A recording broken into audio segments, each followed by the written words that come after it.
Welcome to another episode of My Weird Prompts, an AI-generated podcast featuring the random prompts of Daniel Rosehill as answered by a revolving cast of friendly AI characters. Join us for deep dives into AI, technology, and whatever other random thing Daniel finds fascinating today. Subscribe on Spotify or your favorite podcatcher. Now, today's episode. My Weird Prompts is an AI-generated podcast produced by Daniel Rosehill, a verified human with documentation to prove it. While every effort is made to ensure our AI hosts draw from credible sources and run on cutting-edge models, they do occasionally make things up with alarming confidence.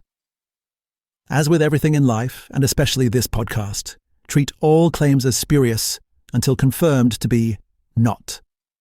Daniel, Herman and Corn accept no responsibility for any decisions made based on the confident ramblings of our artificial presenters. Now, today's episode. Hi there, Herman and Corn. So I wanted to bring for discussion today something that we attempted to run in this podcast before, but sadly the forces of the audio production pipeline were not with us on that particular day because the episode was generated but kind of failed.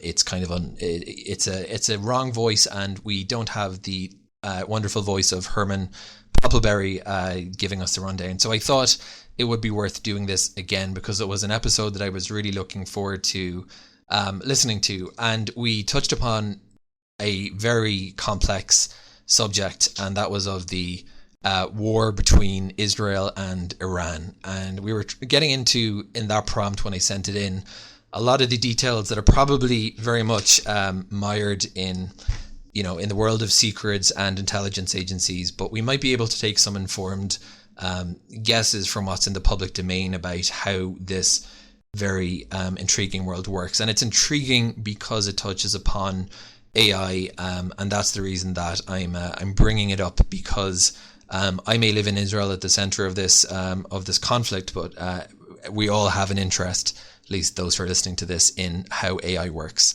So when I was spending time this summer in a bunker, the Iran war, the 12-day war, broke out, and I was sheltering in place, and that gives you some time to think, I guess, about and just, nerd out on stuff if you have an internet connection. We'll get into the lack of an internet connection and what one should do for emergency geopolitical prepping some other time. But when I got the internet working through my travel router, I was reading about the Iranian missiles as they were, how they've been developing these things. And I was just progressively more amazed by what I was reading in terms of just the engineering that must be required in intercepting even one of these. Struck me as just something of almost kind of movie-like proportions.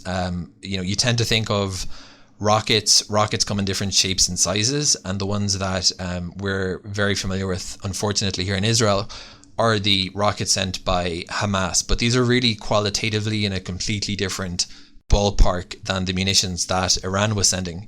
And when you read about their cruising speed and their cruising altitude, and you get figures expressed in Mach, it's difficult to kind of understand how fast that is. So I was using the AI ChatGPT to say, can you express these cruise speeds as a factor of the cruising speed of an Airbus 380? And when you kind of put these layers of the picture together, you begin to just see that the Iranians were sending things that were like the size of a bus at speeds a multiple of what a commercial aircraft is traveling at. Then they were going in outer space, and Israel's challenge in the Arrow 3 interceptions was therefore destroying with kinetic energy outside of the atmosphere, so that it wasn't to minimize the shrapnel, so it's pinpoint precision in a movie-like context. And what really kind of got me wondering about this was, firstly, how on earth can that be done? But secondly, if Iran is aiming for a particular target here in Israel, and they're, sitting a few hundred or 1,000 kilometers away, how do those missiles try to navigate their way? And living in Israel, it's not a state secret. I'm not sure it ever really was that Israel has been using GPS spoofing and jamming in order to try to disrupt some of the threats being leveled at it. So propagating misleading GPS signals to frustrate GPS guided munitions. But for the Iranian, in the Iranian context, what made me think was, okay, these things are moving. They're not moving at the speed of a jet. It's almost a stretch to think how even an Airbus 380 flying at that speed is able to communicate in real time with any connectivity network, but they're going at a multiple of that even again. And the GPS network, from the little things I know about it, I know that it was originally a US military technology. I believe the US still maintains its own separate GPS network in addition to the civilian one. And that there's different GPS satellites, one operated by China, one operated by the EU. Of course, it takes significant resources to stand up anything like that. But if the preeminent one is that operated by the US, which is an ally of Israel, it seemed to me that it couldn't be the case that someone in Iran would launch a ballistic missile and then latch on to the US for navigation. That there must be some way that the US tries to disrupt enemy forces from using its navigation system to attack civilians. And I think that's probably something we're not going to be able to get an answer to how that operates in public source information. But what we might be able to do is talk about the other systems for navigation that were mentioned in these AI responses. And that was something called INS, or Inertial Navigation System, that relied upon sensors and having a point of origin. In the Iranian context, maybe that the point of origin is fixed, and then there are sensors, and it's trying to actually use very, very complex sensors in order to position itself. But it's less accurate than GPS, but it has one major advantage, and that is that it can't be spoofed. So let's just kind of unpack this world as best as we can in our position as open source people here, and talk about how the GPS network if there's anything known about the safeguards that are built in to prevent this kind of use, and these INS networks, how these are actually, how adversary forces or good forces for that matter can try to engineer these systems in such a way that they can get any kind of usable navigation and precision when the vehicles or the unmanned vehicles are operating at such a gigantic pace. And I was going to add something about drones because that was also very relevant here, but I think we'll keep that for another episode. And that's to talk today about navigation and modern warfare. Welcome to my weird prompts. I am Corn, your resident sloth and lover of all things curious. I am joined as always by the one, the only, Herman Poppleberry. Today we are diving into a really heavy, high-stakes topic. Our producer, Daniel Rosehill, sent us a prompt that gets into the nitty-gritty of modern warfare navigation, specifically looking at the technical cat-and-mouse game happening between Israel and Iran. It is a pleasure to be here, Corn. And yes, Herman Poppleberry is ready to get into the weeds. This prompt is fascinating because it touches on something most people take for granted. We use GPS to find a coffee shop, but when you are talking about ballistic missiles and hypersonic speeds, the physics and the engineering change completely. It is not just about where you are. It's about how you know where you are when the whole world is trying to lie to your sensors. As a donkey, I appreciate a firm sense of ground truth, and that is exactly what we are discussing today. Right, and it is pretty wild to think about. We are talking about missiles flying at thousands of miles per hour, and on the other side you have these sophisticated defense systems trying to knock them out of the sky. Daniel's prompt specifically mentions GPS spoofing and jamming. I mean, I have seen reports of people in Tel Aviv opening up Google Maps and seeing their location as being in Beirut or Cairo. That has to be intentional, right? absolutely intentional. It is called electronic warfare. But Corn, we have to be careful with the terminology. Jamming is like someone screaming in your ear so you can't hear your music. Spoofing is different. Spoofing is like someone whispering the wrong lyrics into your ear so you think you are hearing a different song. Israel has been aggressively using both to throw off the guidance systems of drones and missiles. But here is the catch, and this is where the prompt gets really interesting. Most high-end Iranian missiles do not actually rely on GPS the way your phone does.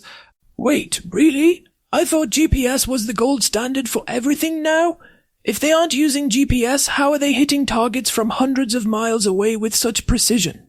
Well, that is the big misconception. If you build a multi-million-dollar missile, you do not want it to become a paperweight just because the United States decides to turn off a satellite or because a jammer is nearby. That is where Inertial Navigation Systems, or INS, come in. This is old-school tech that has become incredibly high-tech. Okay, hold on. I want to get into the INS stuff, but I have a question about the GPS side first. The prompt mentions that GPS is essentially US controlled. If I am a country that is not exactly on friendly terms with the US, why would I ever build a weapon that relies on their satellites? Can't the US just, flip a switch and make the signal go fuzzy for certain areas? They can, and they have. It is called selective availability, though the US military officially stopped using that specific method in 2000. However, they still have the capability to deny GPS signals in specific geographic blocks. But Corn, you are oversimplifying the global landscape. There isn't just one GPS. You have the Russian GLONASS, the European Galileo, and the Chinese Beidou. If you are Iran, you aren't just looking at the American satellites, you are looking at all of them. But even then, if you are using someone else's satellites, you are still vulnerable. I mean, if I am Iran, I wouldn't want to bet my entire military strategy on a Russian satellite staying online during a global conflict. Exactly. Which brings us back to the heart of the engineering question. How do you keep a missile on track without any outside help? The answer is the Inertial Navigation System. Imagine you are in a completely dark room. You know exactly where you started. If you count your steps and keep track of every turn you make, you can theoretically know where you are at any moment. That is INS. It uses accelerometers and gyroscopes to measure every tiny movement of the missile. I don't know, Herman. That sounds prone to error. Like, if I take a slightly longer step in that dark room, or if I trip a little bit, by the time I get to the other side of the house, I am going to be way off. Wouldn't a missile traveling at Mach 5 have the same problem? A tiny mistake at the start becomes a huge miss at the end. You are hitting on the concept of drift, and you are right to be skeptical. In the old days, INS was bulky and would drift by miles over long distances. But modern engineering has changed the game. We are talking about ring laser gyros and fiber optic gyros. These things measure the interference patterns of light to detect rotation. They are insanely precise. We are talking about sensors that can detect a fraction of a degree of movement. But still, Mach 5. That is over 3,800 miles per hour. At those speeds, the heat alone must be doing weird things to the sensors. I read that the friction of the air turns the atmosphere around the missile into plasma. Does a gyroscope even work when it is encased in a fireball? That is a great point, and it is actually one of the biggest hurdles in hypersonic flight. The heat doesn't just mess with the sensors, it can actually block radio signals entirely. This is why INS is not just an alternative to GPS, it is a requirement. If you are in a plasma sheath, GPS signals can't even get through to the antenna, so the system has to be entirely self-contained. The engineering challenge is shielding those sensors from the vibration and the thermal expansion. If the frame of the missile warps even a millimeter due to heat, it can throw off the alignment of the gyros. See, this is where I think the whole precision thing becomes a bit of a myth. We see these videos of interceptions over Israel, like the big attack back in April 2024.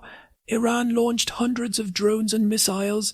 If their INS is so good, why did so many get intercepted? Or why did some miss? Well, Corn, don't confuse navigation with invulnerability. You can know exactly where you are and still get shot down by an Arrow 3 interceptor. But to your point about missing, no system is perfect. Iranian missiles like the Khaybar-Shekan or the Fatah are claimed to have high precision, but in reality they often use a combination of systems. They use INS for the mid-course flight, and then they might switch to an optical seeker or a radar seeker for the final terminal phase. Wait, so they do use outside signals? Sometimes. But that is the part that can be jammed. If the missile is looking for a specific landmark using a camera, and Israel puts up a massive smoke screen or uses lasers to blind the camera, the missile falls back on its INS. It is all about layers of redundancy. It sounds like a giant game of I know that you know that I know. Israel jams the GPS, so Iran uses INS. Iran uses a camera for the final hit, so Israel jams the camera. It's exhausting just thinking about it. It is the pinnacle of engineering competition. But let's take a quick break before we get into how these interceptors actually do the math to hit a bullet with a bullet. Good idea. Let's take a quick break from our sponsors. Are you tired of your neighbors looking at your backyard? Do you wish you could just disappear without actually leaving your lawn chair? Introducing the Stealth-O-Matic Personal Cloaking Shroud. This is not a blanket, folks. This is a proprietary blend of reflective polymers and repurposed microwave mesh that renders the wearer virtually invisible to the naked eye and most common household pets. Perfect for avoiding that guy down the street who wants to talk about his lawnmower. Warning, do not use near hummingbirds or high-voltage power lines. The Stealth-O-Matic is the only way to achieve true domestic solitude. It's light, it's breathable, and it's probably legal in most states. Buy now. Alright, thanks Larry. I am not sure I would trust a microwave mesh blanket, Corn. I don't know, Herman. Sometimes I really don't want to talk to my neighbors. A cloaking shroud sounds like a sloth's dream. Anyway, back to the missiles. We were talking about the precision of these things. Daniel's prompt mentioned the extreme precision required for interception. When Israel's Arrow system or the Iron Dome goes after something, how do they see it if the target is using all this spoof-proof tech? That is the other side of the coin. The interceptor doesn't care about the target's GPS. The interceptor uses its own powerful ground-based radar like the Green Pine radar. It tracks the physical object in the sky. It calculates the trajectory based on physics. Once the interceptor is launched, it has its own onboard seekers. It is basically a dog chasing a tennis ball, except the tennis ball is moving at 6 times the speed of sound, and the dog is a multi-million-dollar computer. But if the incoming missile is maneuvering, does the math even work? I mean, if I am a missile and I know an interceptor is coming, can't I just... That is exactly what the newest generation of missiles tries to do. These are called hypersonic glide vehicles. Instead of following a predictable arc like a tossed baseball, they skip along the atmosphere. This makes the math a nightmare for the defense system. You have to calculate the intercept point in real time while the target is actively changing its path. I'm going to be honest, Herman. This feels like we are reaching a point where the tech is too fast for humans to even be involved. Are there people making these decisions, or is it just computers talking to computers? In the heat of the moment, it is almost entirely automated. The speeds are too high for human reaction times. A human might give the go command to engage, but the actual steering and timing are handled by algorithms. And that leads to a really interesting ethical and technical dilemma that I think people often overlook. If the algorithm makes a mistake because it was spoofed by a fake signal, who is responsible? See, that's where I disagree with the automated is better crowd. You say the math is too fast for humans, but humans are the ones who have to deal with the consequences if the math is wrong. If a defense system misidentifies a civilian plane as a maneuvering missile because the electronic warfare environment is so messy, that's a catastrophe. We've seen that happen before. You're right, it has happened, but the alternative is having no defense at all against something moving that fast. You can't have a guy with a joystick trying to hit a Mach 8 projectile. It's a forced move. The engineering is pushed to these extremes because the threats are at those extremes. I still think we over-rely on the black box of these systems. We talk about INS being spoof-proof, but is it really? If I can't mess with your GPS, can I mess with your gyroscopes? I've heard about acoustic attacks where specific sound frequencies can vibrate a MEMS gyroscope and make it lose its mind. That is a very high-level, laboratory-style attack. Corn, Doing that to a missile in flight through the atmosphere at hypersonic speeds, that is nearly impossible. The sheer noise of the flight would drown out any intentional acoustic interference. For all intents and purposes, a high-quality INS is the most secure form of navigation we have. It doesn't listen to anything. It only feels... That's poetic, Herman. A bit dark for a weapon of war, but poetic.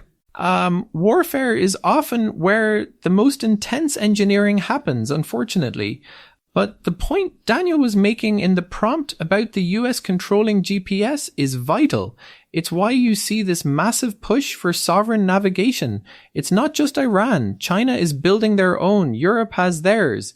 No one wants to be the person in the dark room who doesn't even have their own feet to count steps with. All right, hold that thought. We have a caller. Let's see what Jim from Ohio has to say about all this high-tech navigation. Jim, are you there? Yeah, I'm here, Jim from Ohio. I've been listening to you two eggheads talk about ring laser gyros and plasma sheets for 20 minutes now. And I gotta tell you, you're missing the forest for the trees. You're talking like this is some futuristic space movie. Back in my day, if you wanted to know where you were going, you used a map and your eyeballs. My neighbor Dale tried to use one of those GPS things on his tractor last week and ended up half submerged in the creek. A creek. The man has lived here 40 years. Well, Jim, a tractor in a creek is a bit different than a ballistic missile crossing international borders. The stakes are slightly higher. Are they? Tell that to Dale's insurance company. Look, my point is, you're talking about all this spoofing and jamming like it's some magical wizardry. It's just radio waves. It's like when my microwave messes with the Wi-Fi when I'm trying to watch my programs. And another thing, you're acting like these missiles are so smart. If they're so smart, why do they need all these layers? It sounds to me like the engineers don't trust their own work. It's like wearing suspenders and a belt. Just pick one. Also, it's raining here again. 3rd time this week. My gutters are a mess, and the cat won't stop staring at the wall. You guys ever think about the simple stuff? We try to, Jim, but when things are moving at Mach 5, simple kind of goes out the window. Mach 5, Mach Schmeev. You hit a bird at that speed and your fancy gyro whatever is gonna have a bad day. You guys spend all this time worrying about the satellites and the sensors, but you forget that the world is a messy place. Dale's tractor proved that. I don't buy that. Any of this stuff is as precise as they claim. It's all marketing for the defense contractors, if you ask me. Anyway, I gotta go. The cat just knocked over a lamp. Thanks for the call, Jim. Good luck with the gutters and the cat. You know, as much as Jim likes to grumble, he actually touched on a real technical point, the messiness of the world. In engineering, we call that noise. And he is right. If an INS system takes a physical jolt, like an explosion nearby or even just extreme turbulence, it can introduce error. That is why they use something called a Kalman filter. A what filter? A Kalman filter, it is an algorithm that basically looks at the data from the sensors and says, okay, based on what I know about physics, this one sensor reading seems like garbage, so I'm going to ignore it and trust the other ones. It is a mathematical way of dealing with the messy world Jim was talking about. So even the sensors don't trust themselves? They need a math program to tell them what's real? In a way, yes. It's all about probability. The system is constantly asking, where am I most likely to be? And it updates that guess 1,000 times a second. That is actually a little bit terrifying, that the precision we talk about is really just a very, very fast series of educated guesses. But that is what all navigation is, Corn. Even when you look at a map, you are making an assumption that the map is accurate and your eyes aren't deceiving you. The engineering just makes those guesses much more accurate than yours or mine. I don't know, Herman. I think I'm with Jim on the suspenders and a belt thing. It feels like we are building these incredibly complex systems to solve problems that we created by building other complex systems. We built GPS, so then we built GPS jammers, so then we built better INS, so then we built interceptors that can see through the jamming. Where does it end? It doesn't end. It's a technical evolution. Look at the prompt's question about safeguards. The US military uses something called M-code for their GPS. It's a restricted encrypted signal that is much harder to jam or spoof than the civilian signal you use on your phone. That is a safeguard. But then the adversary develops a way to spoof even that, or they just build a better INS that doesn't need the signal at all. It is a constant cycle of measure and countermeasure. So, for the regular people listening, what is the takeaway here? Because most of us aren't launching missiles or defending against them, does this navigation war actually affect us? It does actually. A lot of the technology that makes your phone's navigation better comes from this high-end military research, microelectromechanical systems, or MEMS, which are the tiny gyros in your phone, exist because the military wanted to shrink down those big bulky INS units. But more importantly, the spoofing Israel is doing right now is affecting civilian aviation. Pilots in the Middle East have to be much more careful now because their GPS might suddenly tell them they are 100 miles away from where they actually are. They have to go back to old school navigation using ground-based radio beacons and yes, even maps in their eyeballs. That is wild. So the high-tech war is actually forcing people to use low-tech skills? Exactly. Redundancy is the name of the game. If you rely on one thing, you are vulnerable. If you rely on 5 things, you are much safer. That is the practical takeaway for everyone. Don't let your skills atrophy just because you have a fancy gadget. I like that. Even a sloth can appreciate a backup plan. I usually have a backup branch in mind if the first one looks a bit shaky. A very wise approach, Corn. Alright, we are getting close to the end of our time. This has been a deep dive into some pretty intense engineering. We've looked at how missiles navigate without GPS, how INS works by feeling movement, and the crazy chess match between Iran and Israel. Any final thoughts, Herman? I think it is important to remember that while we talk about these things as systems and engineering challenges, they represent a massive amount of human ingenuity. The same technology that guides a missile can guide a spacecraft to Mars or help a self-driving car navigate a busy street. The context is warfare, but the physics is universal. I just hope we see more of this brilliance used for the Mars stuff and less for the missile stuff as we move forward. I couldn't agree more, and I want to thank our producer, Daniel Rosehill, for sending in such a brain-bending prompt. It really makes you think about what's happening in the sky above us that we can't even see. It certainly does, and it reminds me that I should probably double-check the calibration on my own internal compass. Donkeys are known for their sense of direction. Oh, here we go. Herman's superior donkey senses. I'll just stick to my branch, thanks. Suit yourself, Corn, but don't come crying to me when your GPS tells you that your tree is in the middle of the ocean. Fair point. Well, that is all for today's episode of My Weird Prompts. You can find us on Spotify and anywhere else you get your podcasts. We love exploring these weird, technical, and sometimes grumpy corners of the world with you. Indeed, stay curious, stay skeptical, and maybe keep a paper map in your glove box, just in case. This is Herman Poppleberry, signing off. And I'm Corn. See you next time, everyone. Stay slow and stay smart. Thanks for listening to another episode of My Weird Prompts, an AI-generated podcast featuring Daniel Rosehill's AI prompts, as answered by a revolving cast of friendly AI characters including me, Cornelius the Sloth. Subscribe on Spotify or visit myweirdprompts.com.